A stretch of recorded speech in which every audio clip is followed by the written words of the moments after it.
Les événements difficiles que nous traversons sont très vite capables, chers couples, chères familles, d'engendrer du pessimisme et d'engendrer aussi ce capital de peur, de tension avec les autres.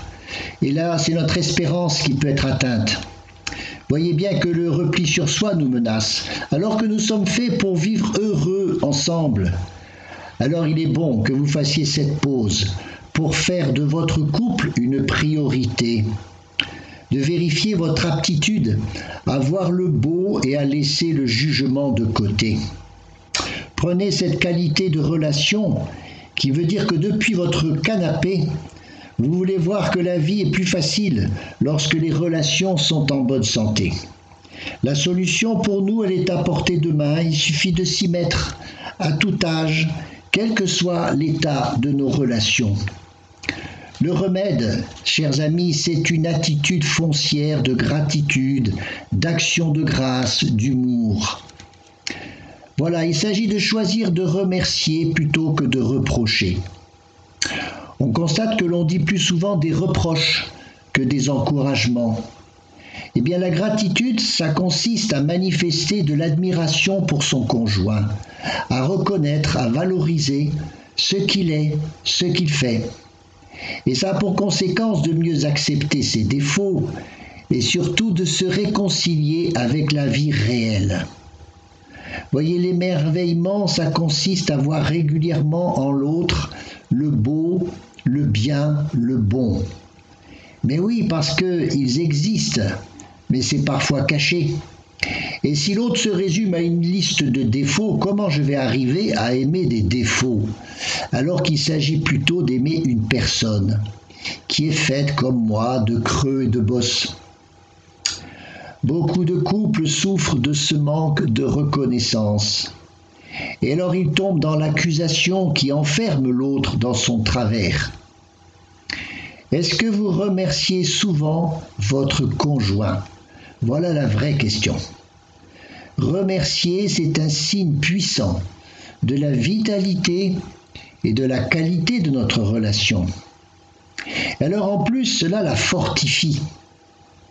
C'est pas reconnaître quelque chose qui déforme la réalité, c'est au contraire prendre toute la réalité. Regardez comme un simple merci peut adoucir des tonnes de fatigue. Et ça redonne toujours de l'espoir. Est-ce que vous ne faites pas cela avec vos enfants? Et si vous ne le faites pas, faites-le aussi avec vos enfants. Pratiquez plutôt des encouragements que des reproches. Ou disons plutôt plus d'encouragements que de reproches. Alors qu'est-ce que ça veut dire être dans ce temps de la gratitude, de la reconnaissance? Eh bien, il s'agit de faire mémoire. La gratitude, ça se réfère à tout ce qui s'est écoulé dans le passé, mais pour s'en souvenir positivement. Par exemple, je vous pose une question. Quand avez-vous été touché pour la dernière fois par la grandeur ou la beauté de la vie? Par la vie de votre conjoint, par ce qu'il est, par ce qu'il fait? Voyez que la mémoire, c'est une capacité fragile, on efface trop vite. Et pour construire l'histoire du couple, il faut revenir de temps en temps à notre mémoire. Et bien sûr en sélectionnant à dessein les événements heureux. Et vous verrez, ça relance la dynamique de croissance de l'amour. C'est comme ça que le peuple juif se souvient souvent des dons du Seigneur aux heures sombres pour mieux traverser les épreuves présentes. Et vous voyez ce poids aujourd'hui des épreuves pour lesquelles nous avons besoin de changer une attitude intérieure. Le Saint Jean-Paul II disait « Souvenez-vous du passé, vivez le présent avec enthousiasme et envisagez le futur avec confiance. » Moi, j'ajouterais qu'on envisage le futur avec confiance que parce que d'abord on s'est souvenu du passé d'une façon positive, dans la gratitude, et aussi parce que ainsi on vit le présent avec enthousiasme. Voilà, voyez donc faire mémoire. Alors sur votre canapé, vous prenez une petite soirée comme ça. Et vous pouvez appuyer ça avec des photos, des vieilles photos de vous-même, dans les débuts de votre histoire de couple, les photos de votre famille.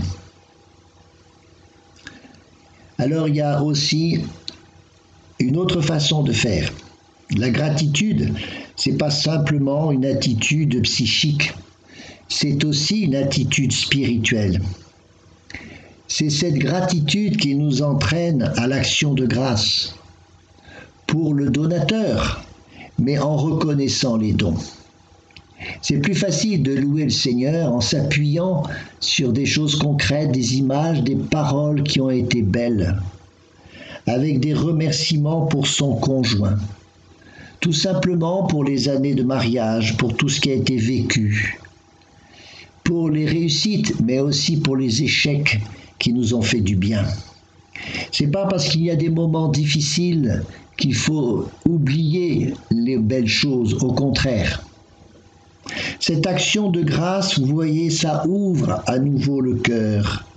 Et c'est ainsi qu'on peut commencer utilement une prière en couple. On commence par dire merci. C'est ce que dit le pape François. La prière de couple, c'est assez simple. Prenez une raison de dire merci, une raison de demander pardon et une raison pour intercéder, pour dire s'il te plaît Seigneur. Alors voyez la place dans la prière de cette action de grâce, de cette louange qui remonte à Dieu. C'est comme ça aussi que l'on voit dans les psaumes comment le peuple juif fait mémoire au sens biblique, faire un mémorial. Et ça conduit à célébrer l'engagement que l'on prend entre nous, un engagement qui a été pris une fois et qui pourtant se renouvelle chaque fois que l'on a cette grâce de se réjouir ensemble pour ce que l'on a vécu. Posez-vous cette autre question, qu'est-ce qui m'a séduit dans l'autre? Quels étaient nos projets communs? Pour se replacer ensemble face aux choix qui ont pu être posés. Et cela nous fortifie, nous dynamise. D'ailleurs, pour revoir aussi ces aspects d'autrefois qui sont maintenant différents. Voyez comment on peut renouveler notre engagement matrimonial devant Dieu régulièrement. Alors faites cela, chers amis. Peut-être que vous voulez le faire le dimanche. Vous prenez un temps en couple pour vous redire l'un à l'autre votre engagement du mariage, à votre façon. Oui, chérie, je suis heureux que tu existes, que nous soyons ensemble pour bâtir tout ce que nous avons à bâtir. Je te renouvelle mon oui. Je suis heureux d'être avec toi et je te redis encore je t'aime. Voilà, vous voyez, c'est très simple ce qui peut sortir du cœur, mais qui va renouveler notre engagement. Eh bien, comment vivre la gratitude quand même sur votre canapé, dans votre quotidien? Cherchez simplement un compliment à adresser à l'autre. Voilà, vous prenez 30 secondes et chacun dit un compliment à l'autre. Regardez un peu aussi avec un regard neuf ce qui a tendance à vous énerver. Remerciez-le tout simplement d'avoir fait la vaisselle, même si il le fait régulièrement, ou celui qui fait des courses. C'est aussi le remercier pour un vêtement qu'il a mis. Tiens, il m'en a pas parlé, mais je le remercie parce que je le trouve bien avec ce vêtement. Tous ces petits détails de la vie quotidienne. C'est ainsi qu'on peut commencer par donner quelque chose à l'autre avant d'attendre de recevoir. Parce que vous savez, le don de nous-mêmes entraîne par un effet d'encouragement le don de l'autre. C'est comme ça que l'on s'encourage aussi réciproquement. Alors prenez du temps pour ça, prenez une soirée à regarder des photos. Peut-être que vous pouvez aussi raconter à vos enfants ce qu'étaient vos premiers moments de couple ou de famille. Les enfants sont très heureux de tout ça. Et puis je vous fais un petit cadeau, je vous donne un questionnaire que vous trouvez, vous pouvez l'éditer, l'imprimer, c'est un questionnaire qui peut vous aider pour faire cette relecture de votre vie et vous émerveiller de tout ce que le Seigneur vous a donné.